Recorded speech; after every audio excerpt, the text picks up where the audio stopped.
संसार का ही सोच विचार करेगा या अपने कष्ट के प्रति सजग रहेगा। संत माता जी, इसलिए क्या उपाय करें? इसलिए जी जी, इसके लिए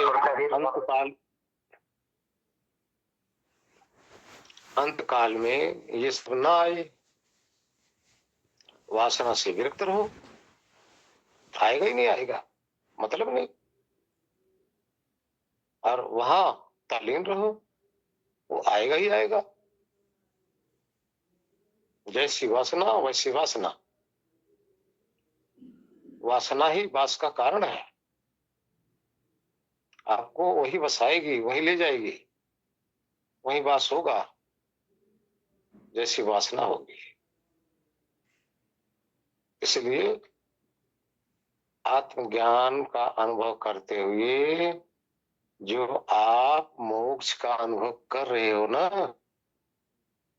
ध्यान देना, घंटा आधा घंटा 2 घंटा वहां बैठने से कोई लाभ नहीं होगा। उसको हृदय गम्य कर लो। आप अपना ठिकाना खोज लिए हो ना। जब आपको एक ठिकाना मिल गया तो आप इसको कंफर्म क्यों नहीं कर लेते? तो भाई यहीं मुझे जाना है, बस ये हमारा ठिकाना है। जब तक जीवन है तब तक ठीक है, यहाँ रह रहे हैं। अंत काल तो हमारा ये है, बस ये आज ही सब कोई ध्यान देना। इस बात को थोड़ा सब कोई अदरवाइज मत लेना, समझ लो। वही ठिकाना आपका ठिकाना बाद में होना चाहिए और उसी की स्मृति में अपना जीवन व्यतीत कर दो कि मुझे मिल गया ठिकाना, बस वहां परमानेंट जाकर बैठना है।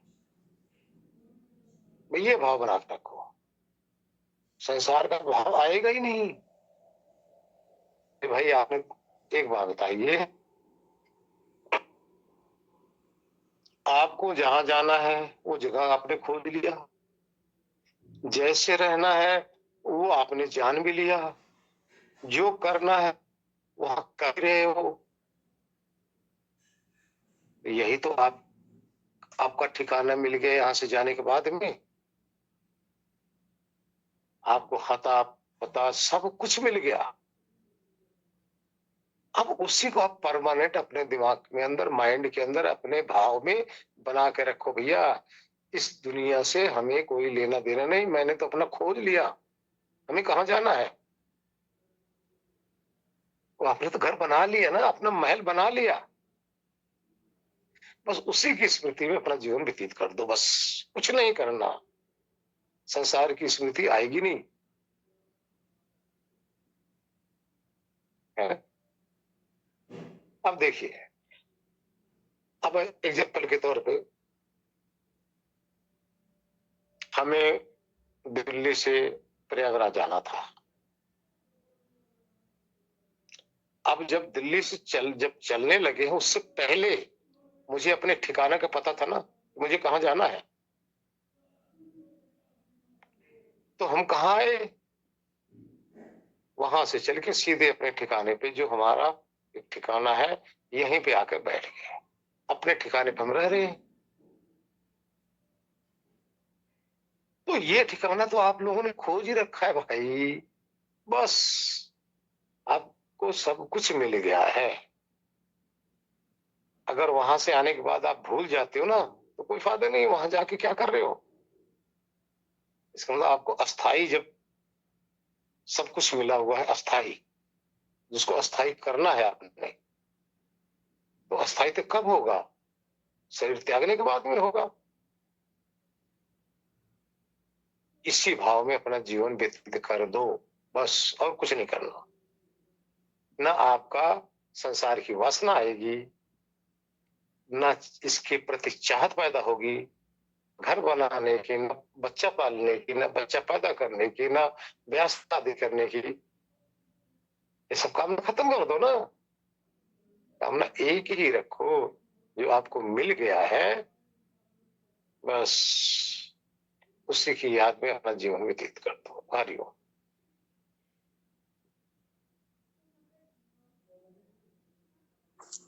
गुरु जी, ये कर्म योग से जो है, तो जो प्रारब्ध कर्म है वो तो खैर चलते रहेगा, और हम जो स्वाभाविक कर्म करेंगे उससे नए कर्म बंधन नहीं बनेंगे कर्म योग के कारण, निष्काम कर्म योग के कारण।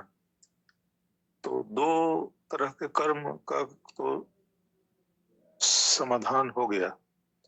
एक हो गया प्रारब्ध कर्म, वो तो मृत्यु तक चलती रहेगी, मृत्यु के बाद उसका गति नहीं है। और क्रियमाण कर्म, वो तो हम मतलब कि बंधन वाला कर्म कर नहीं रहे हैं।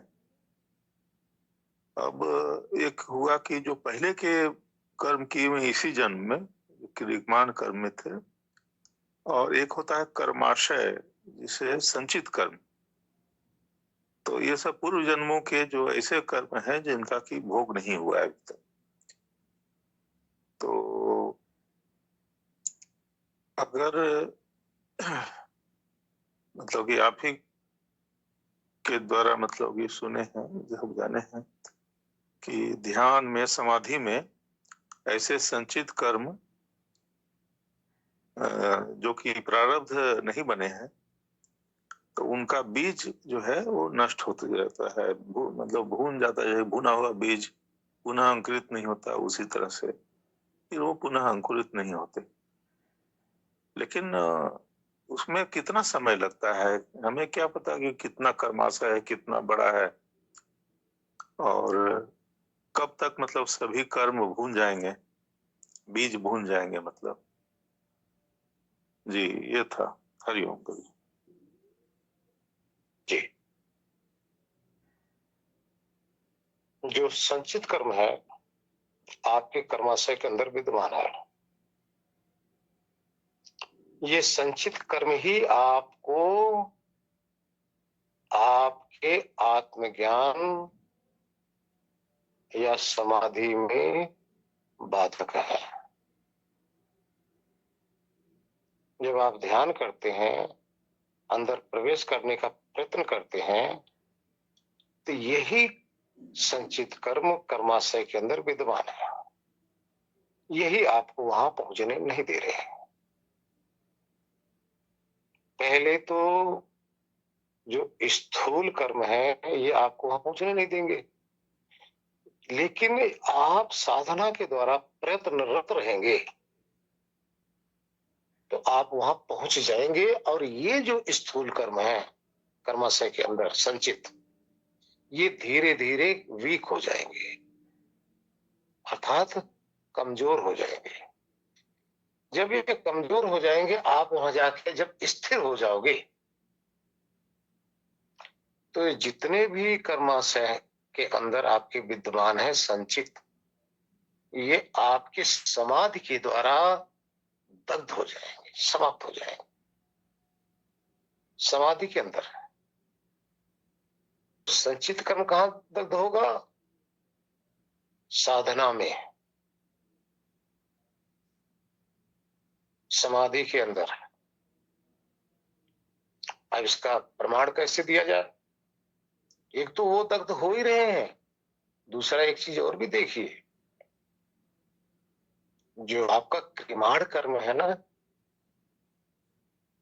जो अब आपने किया हुआ था, उसी के द्वारा तो आपका मन चंचल था मेरे भाई। आप उसी चंचलता को तो शांत कर रहे हो।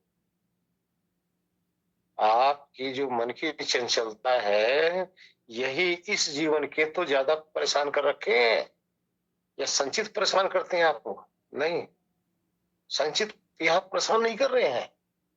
यहाँ तो आपके ये क्रिमाण कर्म परेशान कर रहे हैं, आपको समाधि में नहीं जाने दे रहे हैं। आप विचार करो, जब आप नया साधक जब कोई जाना चाहता है ना, तो उसके सामने आता क्या है? उसके सामने क्रिमाण नहीं आता, प्रारब्ध भी नहीं आता। उसके सामने सॉरी संचित नहीं आता और प्रारब्ध नहीं आता, सामने क्रिमाण आता है इस जीवन का। इस जीवन का कहता है, इसी जीवन में जो मिले हुए प्राणी और पदार्थ है ना, ये इनका चिंतन आता है। अनुभव करो, इनका चिंतन आता है। इनका चिंतन ध्यान नहीं लगने दे रहा है। इनका चिंतन धीरे धीरे धीरे धीरे जब ईश्वर चिंतन करते हैं या आत्मभाव करते हैं, तो ये भी चिंतन जो है धीरे धीरे कम होने लग जाता है।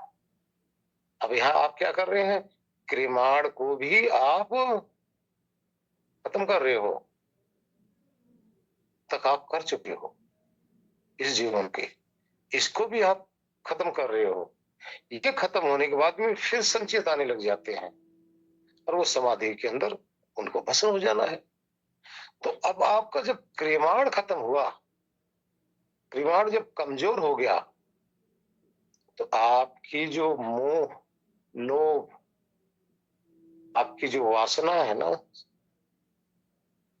इस समाज और संसार के प्रति, आपके शरीर के प्रति, ये भी वासना धीरे धीरे जाने लग जाती है। ये क्रिमाण भी तो कम हो रहा है, संचित समाधि में खत्म हो जाएगा और एक क्रिमाण आपको अंदर घुसने नहीं दे रहा है। आप कितने कर्म को आप खत्म कर रहे हो? ये कर्माशय के अंदर तो विद्वान है। और कर्माशय क्या है? कारण शरीर जिसको कहते हैं। आपकी वासना ही तो कर्माशय है। कर्माशय का अर्थ कर्म का कारण है। कर्म का कारण क्या है? वासना। तो आप जब अंदर प्रवेश करने लग जाएंगे, आपकी वासना भी तो जाती रहती है। किसके प्रति? संसार के प्रति। अंदर मिलती क्या है? ज्ञान। अंदर मिलता क्या है? ब्रह्मानंद। और वो जो ज्ञान है आपकी वासना को बिल्कुल संपूर्ण खत्म करने का सामर्थ्य रखती है।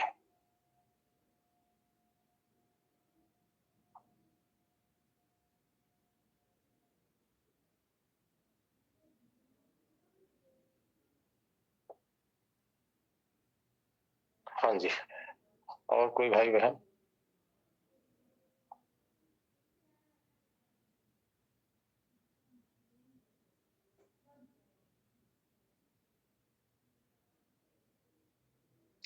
किसी भाई बहन का कोई प्रश्न?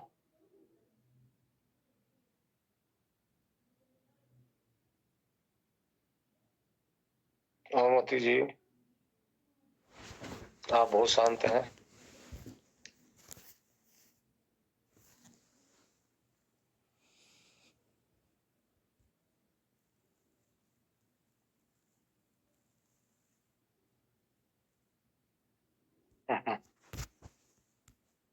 जी गुरु जी। तो समाप्ति किया था? हाँ जी। नहीं गुरु जी, हम हैं अभी। अच्छा, तो इस पे कोई दिवाकर जी आपका कोई प्रश्न हो जो ना समझ में आया हो? जी गुरु जी, कोई प्रश्न तो नहीं है। वो तीनों चीज़ों को लेके ही चलना पड़ेगा हमारे हिसाब से गुरु जी। अगर इसमें एक को भी पकड़ लेते हैं तभी तीनों चीज़ें अपने आप ही आ जाती हैं गुरु जी। हाँ हमने ऐसा अपना देखा है गुरु जी, खुद ही पर प्रयोग करके देखा है। जी।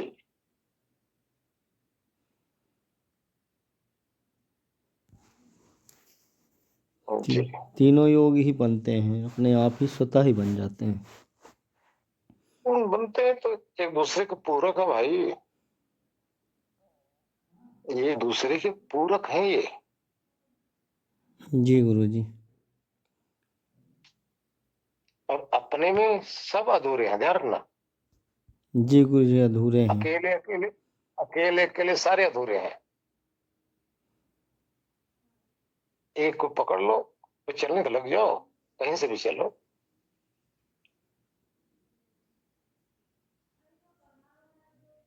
जी गुरु जी, धुलाई होते होते होते होते तब चादर चमकती है ये। जी। मैली चदरिया वाला भजन गुरु जी याद आ रहा है आज। जी,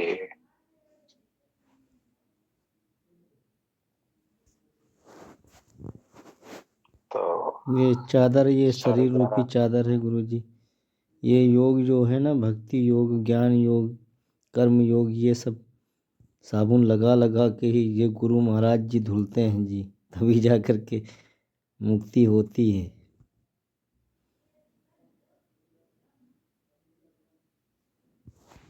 हमारे बहुत से जी बहुत मुश्किल था।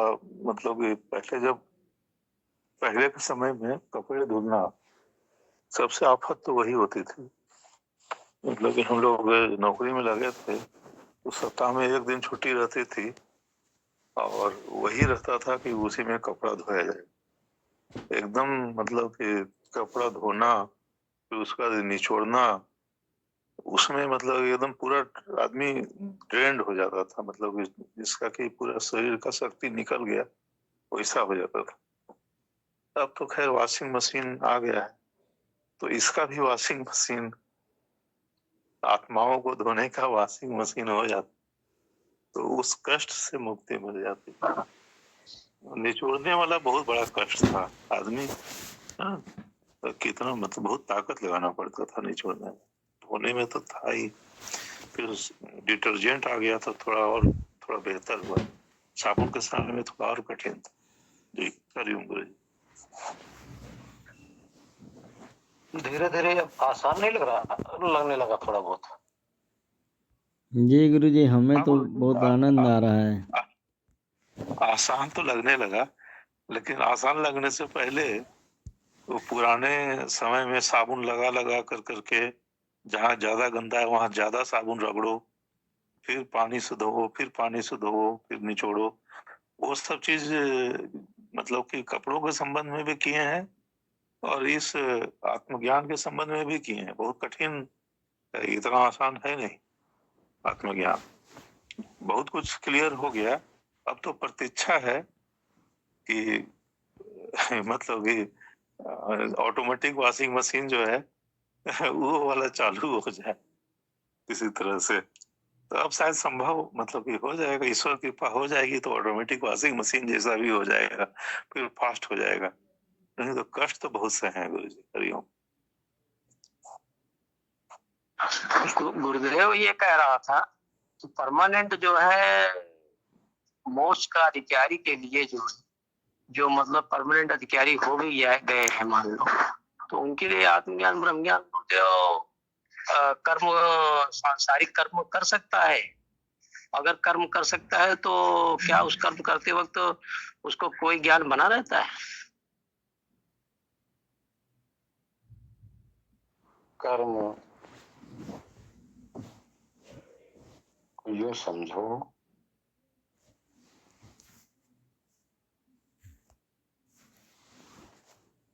दो प्रकार का कर्म होता है। एक कर्म उसको कहते हैं जो आत्मा को चुंबक की तरह अपनी तरफ खींच ले। जो चुंबक की तरह अपनी तरफ खींच ले, ये बंधन वाला कर्म हो गया। इसी का नाम आसक्ति। आसक्ति को ही चुंबक कहते हैं। इसमें खिंचाव होता है, उसी के कारण से आत्मा खींचता है। जब आत्मा ऐसी पदार्थों में या प्राणी के साथ जब खींचता है ना, तो उसके अंदर रुझान रहता है, उसके अंदर राग द्वेष रहता है। ये बंधन वाला है कर्म। ये कर्म ज्ञानी नहीं करता। दूसरा कर्म होता है कि कोई भी चुंबक इसको खींच न सके। चुंबक न खींचे लेकिन कर्म करता रहे। और पहले में चुंबक खींच लिया और चुंबक जो खींच रहा है उस अनुसार से कर्म कर रहा है। जब चुंबक इसको खींच ही न सके, इसका अर्थ क्या हुआ? अब इसके अंदर जो खींचने की जो ताकत थी जिसको आसक्ति कहा जाता है, खत्म हो गया, खत्म हो गया।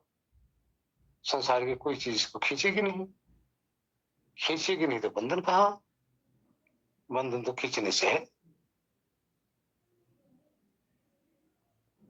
अब बाकी जो कार्य होता रहेगा वो होता ही रहेगा, उससे कोई लेना देना नहीं है। वो तो शारीरिक कार्य हो गया, इंद्रियों का कार्य हो गया। देखिए, आत्मा को भोग वाला जो वासना है वो खींचती है, भोग की। भोग किसे कहते हैं? चस्का, सुख की चाहत, ये जो है ये आसक्ति में आता है। अब सुख की चाहत है नहीं, तो अब जो भोग करेगा सुख के लिए नहीं करेगा, भोग तो करेगा, वो भी करेगा, ध्यान रखना। भोग का अर्थ शरीर के अंदर जो आवश्यकता डालेगा, लेकिन कैसे डालेगा? अब उसकी चॉइस नहीं रहेगी भाई, चॉइस खत्म हो गई कि हमें ऐसे ही डालना है। चॉइस रही, पानी मिल गया, गर्मी के समय है तो क्या दुख खोजेगा, चलो कहीं बाहर जा रहे हैं, चलो दुकान पे देखते हैं कहीं चिल्ड वाटर मिल जाए, फिर तो चिल्ड ढूंढेगा, ठंडा ढूंढेगा। ये क्या है? ये वासना है। पानी मिल गया, पिला दिया, ये अनासक्ति है, ये आवश्यकता है। कर्म दोनों हो रहा है, ध्यान रखना। पहले में विशेष कर्म हो रहा है जो बंधन का कारण है, दूसरे में साधारण कर्म हो रहा है जो अनासक्त भाव से हो रहा है। कर्म तो दोनों जगह हो रहा है, लेकिन एक में आवश्यकता की पूर्ति हो रही है, दूसरे में हवस की पूर्ति हो रही है। दोनों में फर्क हो गया ना। एक गुरुदेव पता लग गया कि मतलब एक में जो है आसक्ति है कि चाहत के साथ है, एक है कि वो जो यथा स्थिति जो भी जहां भी है जो जरूरत है जो मिल जाए उसी से पूर्ति कर ले। साधु जो संत जन है, किसी के दरवाजे पे जब भूखे होते हैं तो वहां ये नहीं कहते कि भाई मुझे रसमलाई दे दो, मुझे शाही पनीर बना के दे दो, मुझे फला चीज बना के दे दो। जो भी मिल गया, जैसा मिल गया, वो तो अपने कमंडल में डाल लेते हैं ना। ये अनासक्ति है, ये अनासक्ति है, ये आवश्यकता है। और जो कह रहा है मुझे तो फला चीज चाहिए, वो क्या है? ये आसक्ति है। डिमांड, जो अंदर से एक डिमांड आती है स्वाद की, ये आसक्ति है, ये बंधन है। डिमांड कुछ न रहे, जो मिल जाए सब चलेगा भाई, ये आवश्यकता है। आप अपने घर में रह रहे हो, आपकी धर्म पत्नी ने कुछ भी बना दिया, अगर आप मस्त होकर शांत होकर उस भोजन को आप कर रहे हैं, इस समय आप अनासक्त हैं। कोई जरूरी नहीं है कि वो अच्छी चीज नहीं है, और कोई जरूरी नहीं है कि वो बुरी चीज है। यानी आपके अनुकूल वो नहीं है, या आपके प्रतिकूल है, या अच्छी चीज आपको मिल रही है। जो भी मिल रहा है, अगर आप प्रसाद समझकर इस भगवान की शरीर के अंदर डाल देते हो, ध्यान रखना, भगवान के शरीर के अंदर, आपकी शरीर नहीं है, तो आप अनासक्त भाव से जी रहे हो।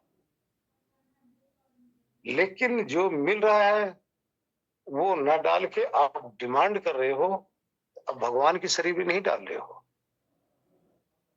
ध्यान देना। जी गुरुदेव। अब आप अपनी तृप्ति के लिए डाल रहे हो, तो भगवान के शरीर में तो जो मिल जाए वो डाल दो, भगवान भी मस्त और आप भी छूटे हो, सीधी सी बात है। फिर आप भी छूटे हो, भगवान भी मस्त, भगवान की जो शरीर है ये चलती भी रहेगी। डिमांड की कि बस ये हरिओम, डिमांड ही आसक्ति है, आवश्यकता ही अनासक्ति है। हरिओम।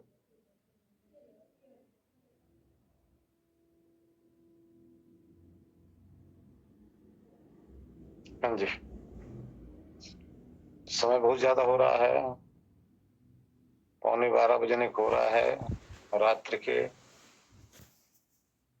मेरी ख्याल से वाणी को गिरा दिया जाए, अन्यथा सारी रात भी ऐसे चलता रहेगा। जय गुरु जी। कुछ समझ में ना आया हो या कुछ समझना चाहेंगे या अपना समझाना चाहेंगे तो कल आगे फिर प्रश्न कर सकते हैं। शुभ रात्रि। ओम नारायण हरिओम। गुरुदेव। ओम नारायण। शुभ रात्रि गुरु जी। आपको भी गुरुदेव।